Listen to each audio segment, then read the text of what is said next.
Welcome to the Missouri Wind and Solar Podcast. I'm your host, Wes Shank, coming to you from our store in Seymour, Missouri. Each week with my co-host and Missouri Wind and Solar's General Manager, David McDaris, we discuss the latest on self-reliant energy.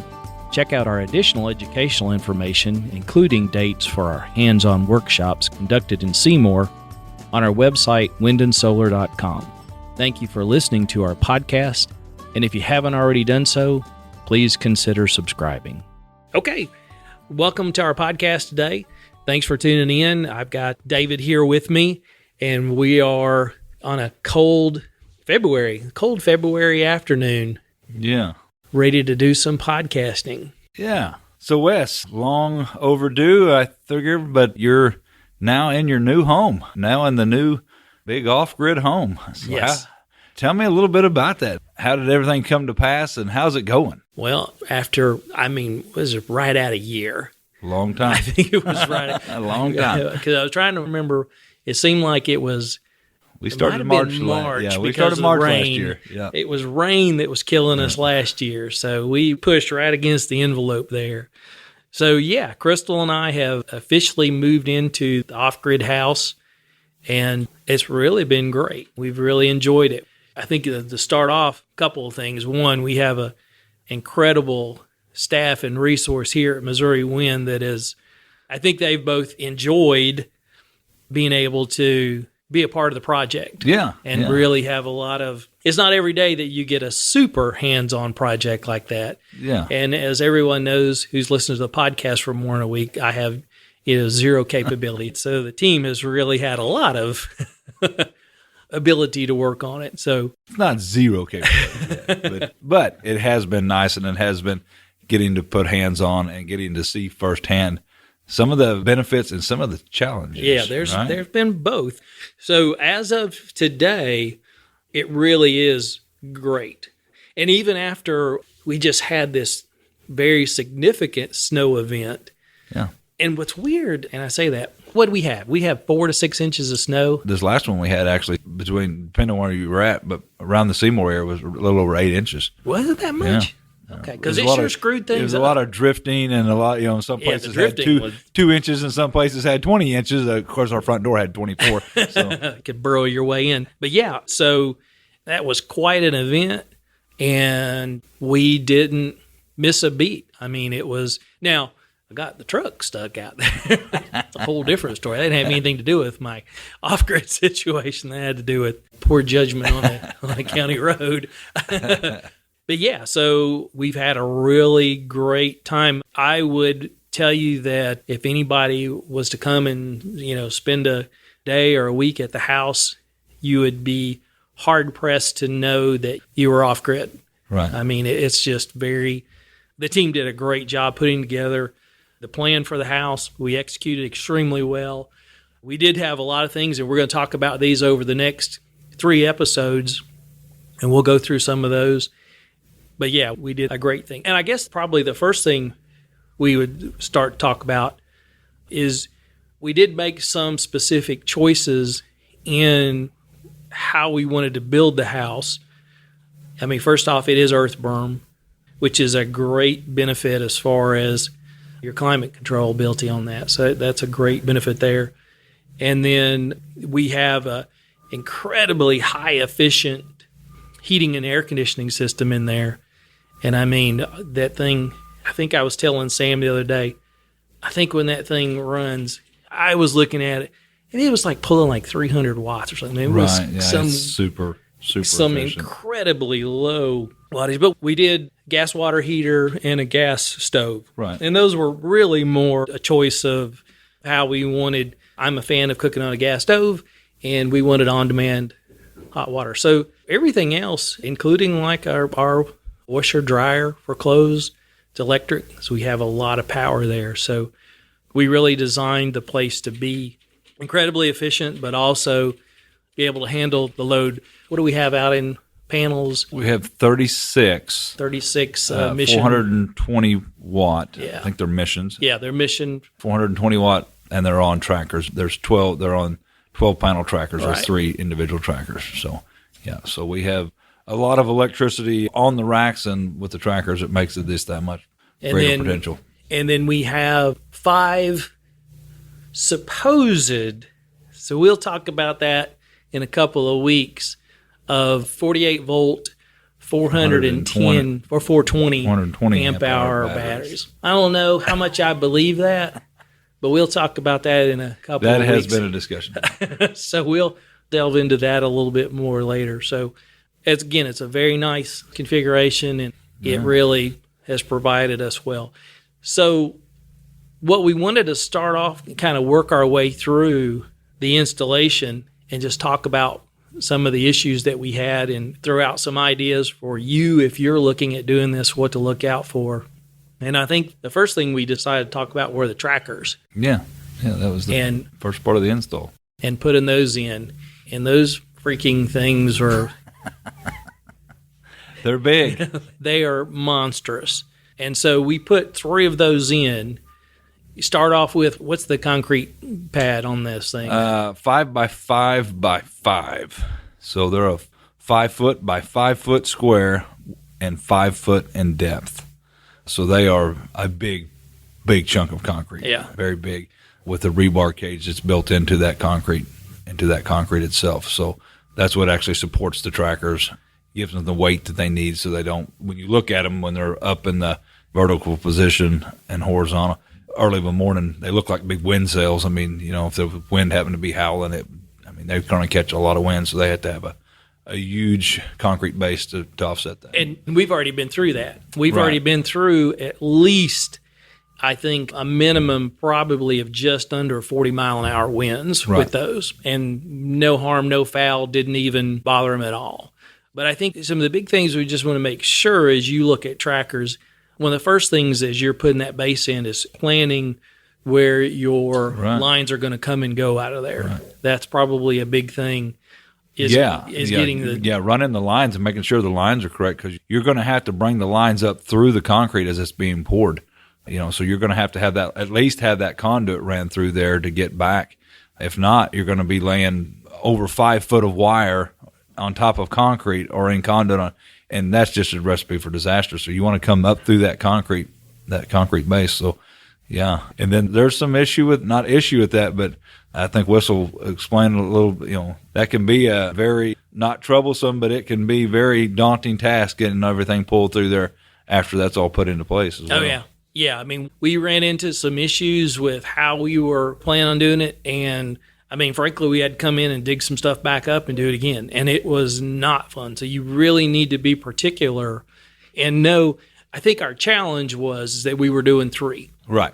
I think 1 would have been no issue. If we were doing 1, it wouldn't have been a problem. And what's unique, and I think you see this in probably all the trackers that are out there. We carry a specific tracker, but you correct me if I'm wrong for what you saw out there, which it seems kind of counterintuitive, but I think most of the trackers have a unit that's running on them out there at the tracker that has some kind of AC to it. Yes. And so, you'd be like, well, you got DC right there. Right. Well, there's actually, if you look into that a little further, it makes sense and you understand why. But again, you need to make sure you're planning that out very well and understanding that, you may have AC coming over from, your house, your building, wherever, and then you've got, a lot of DC going out to the actuators on the motors. And so there may be a lot going on there. So you need to just really be certain that you've got the wires planned. And trying to, if you think you can just easily go out and fish. No. We couldn't pull that with a truck, literally. Yeah. We even tried. Yeah. and then with the truck, we literally tried to pull it. So don't think that, I don't want to buy too much wire. Just use it somewhere else when you get done because it's just not worth it. Yeah. So running cable, that's a big issue. Make sure you've got exactly what Dave was saying. Make sure you got plenty. Make sure you run it where you need it. You certainly, you can't connect that underground. You can't pull that wire with an MC4 connector through a piece of conduit. That's just not going to work, that sort of thing. So you need to make sure that's all being done. The other thing that you need to look at, particularly if you're using tracker, you need to get okay if you're doing a tracker that you may need to rent, beg, borrow, steal the bucket truck or some kind of lift, some kind of cherry picker or whatever, because we had one out there that we used for a week solid. And it's not so much even about, if I look back at it now, it wasn't even so much of putting the tracker up as it was getting the solar panels. Right. Yeah. And then actually installing them. And so. Yeah, because I think Wes would be the first step. The reason why, like on our tracker, on the size of it, it's huge. Yeah, absolutely. I mean, it's very big, and the pole that goes along with it is 10 foot. It's 10 foot. So you can't access it from the ground. You're either going to work off of ladders, which is dangerous, when you get up, because usually you're going to be working in a very soft site because you've already dug up a bunch of stuff around there. You can't really lean a ladder against it. So you're going to be working off step ladders, and they're going to have to be big step ladders. They're going to have to be 12, 14-foot step ladders, which are very expensive, So, renting that bucket truck or that lift or the chair, I think that the cost in itself is just, it's offset by the what you would actually need. Yeah. And actually, too, we used Nate brought that when we were setting the crossbar up. Yeah. He brought his skid steer out. He's got an attachment that he can use with it. But, you could have probably done it without the attachment, but it made it a little bit easier. Yeah. It's a hoist that he's made for he's in the building construction industry. He uses it for trusses and different things. But you got to realize is that in the case what we were doing, we were just putting up, they were Mission 420s, but they needed that height to be able to go vertical. Right. And so it wasn't like, we decided, hey, let's have a really tall one because, we felt like having. No, it's because that whole unit has to move vertical. And so when it is vertical, granted the base pole's 10 feet, but when it's vertical, you can go out there and grab the corner of it. It's about at shoulder height. Yeah, it's down and you run if you're not careful. You'll bonk your head on if you're not paying attention to what you're doing. So, and then the other thing, again, going back to that bucket truck, is what was very important. I would tell you to really pay attention to this is the system that we were using uses an Iron Ridge clamping system. Right. And do you know the real name of them? All I know is we call them UFO clamps. That's their name is UFO clamps, yes. Because it looks like a little looks UFO. Like a little UFO, yeah. So, yes. But the big thing there is, one, got to get the right height. Make sure you're specifying and the height of your solar panel. And so your normal solar panel is how does most of the time 2 inches or it's like most of them are going to be anywhere from 1.37 to 1.43. That's the normal, but on the 420s they were a little bit larger. Yeah. We had to go make a ride on that. So you need to make sure about that. So verify if you're getting a tracker that you're getting the clamps that match your solar panel size. That's very important. Because otherwise you're going to have a sad moment. Yes, you need to you need to purchase the panels beforehand, and that's where unfortunately Wes got off. It wasn't his fault that he had to go. There was no fault there to it. Maybe it was my fault. We thought they had a 15 panel design and they wound up having a 12 panel design. So we had to go get larger panels, and that was a larger thickness, and it all went downhill from there. It started at the top, and it wasn't good. And by the time we got to the bottom, it was everybody had a gun out and pointing at each other. But no, we got this fine. But where I was going with this is that once we had those correct clamps, is that those have a specific torque value that you need a good torque wrench when you're up there. And I don't know. Sam and I had like one 10-second moment where I was going to crawl out on those panels and, it was like, they'll hold you, blah, blah, blah. And I think I got like a foot and a knee out there and it was like, there's no way. No, I would not. No, I'm not crawling out there. Yeah. There was not enough money. Yeah. I was, visions of picking out my wheelchair if I pulled up on there. So anyhow, that was another bucket truck moment where we were hovering up above. Yeah. And kind of coming down from the top, and then setting the torque value and all those to make sure. And the thing there is that, again, we had those nearly 40-mile-an-hour winds, and everything's fine. And Wes made a good point there about hovering above it, with a ladder. If you thought, I'll just do this off a ladder, you can't reach some of the points that need to be at. And so really it's impossible to put these up with just a ladder. You might get some skinny kid or somebody and throw them up there, but do you want to trust them? You want to trust them with the torque wrench that they're going to get that to the right specification?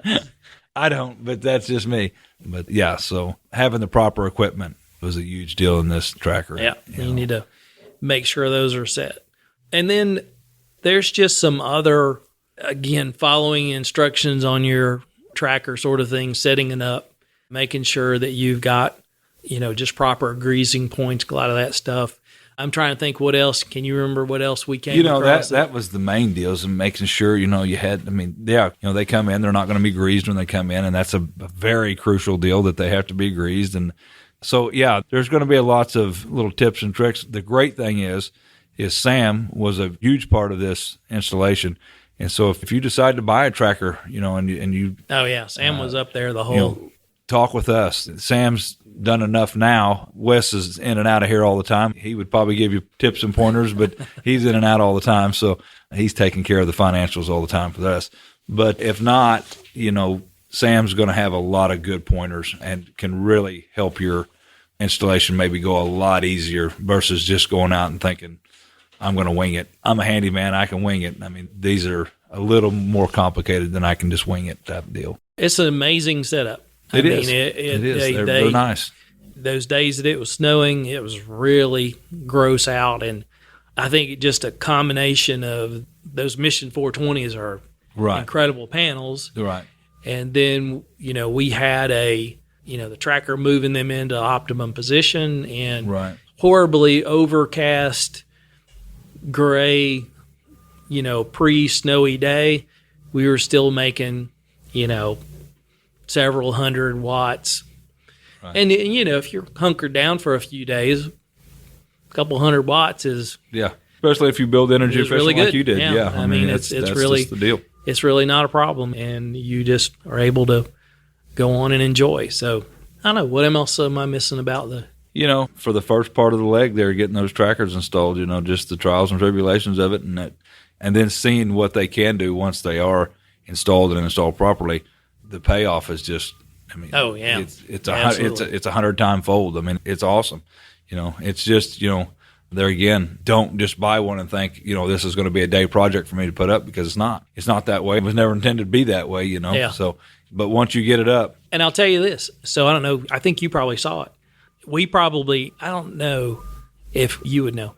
I don't think there's a bigger one out there, right? There's not. So mine is at the top end of how tall that thing would be vertical, right? Yep.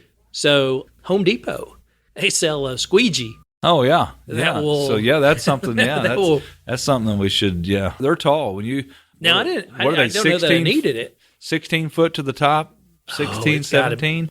After the pole's up, probably almost 17. It's tall. It is extremely tall. Yeah, I would even say it's pushing the 20, because I bet that sucker when it's So when it's not all the way to the bottom. So you're right. It's probably about 17 feet when it's 17 feet. When you get that snow and ice out there on it, it was still fine. Still fine, especially ice. Ice is not near as big as snow. Is going to have a little bit more impact, but a good squeegee. Just make sure you got you can get an extendable pole. And now the thing is, you need to check your solar panel warranty. Yes. Because there's some of them that'll void a warranty on. Now, I read through my Mission, and it did not say anything about if you squeegee them. So just make sure you check your warranty. Check your warranty, and don't spray any kind of chemicals on there without checking your warranty, because this is it's a glass that's over it, but it's got an aluminum frame around it. But the silicone, something gets them underneath there, you're going to screw it up. Silicone wafer gets between there, and you spray certain chemicals on there, it's going to have a negative reaction to it, and it damages the actual panel itself. But again, I forget the name of that thing, but it's pretty cool, man. Yeah, it'll reach right up there and pull the snow off of it. Then when the bad storm just came through, it had probably a solid 1/4 inch of ice on it. Yeah. didn't even. Yeah. I don't even think it. The I don't clear even think ice, it I mean, bothered doesn't it. really even phase it. I mean, it just is the only thing that clear ice does on your panels, no matter if they're on a tracker or if they're on a fixed location or what they're on.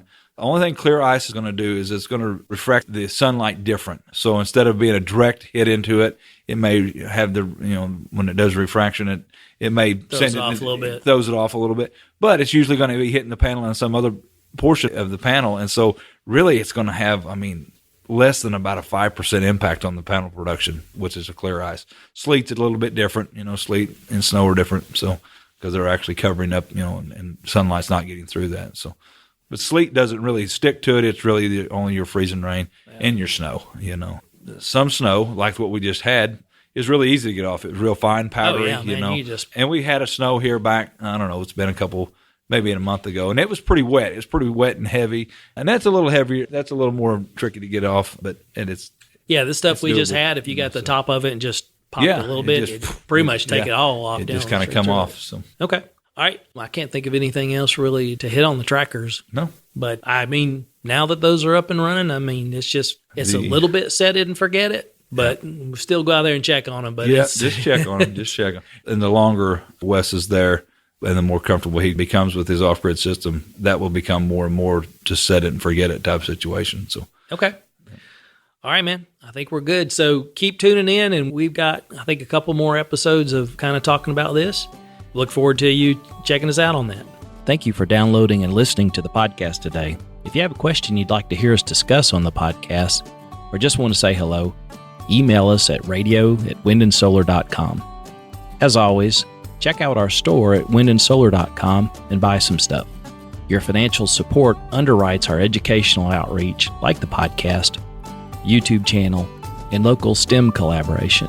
It also keeps Lucy and her doggy chicken treats. Thanks again for listening.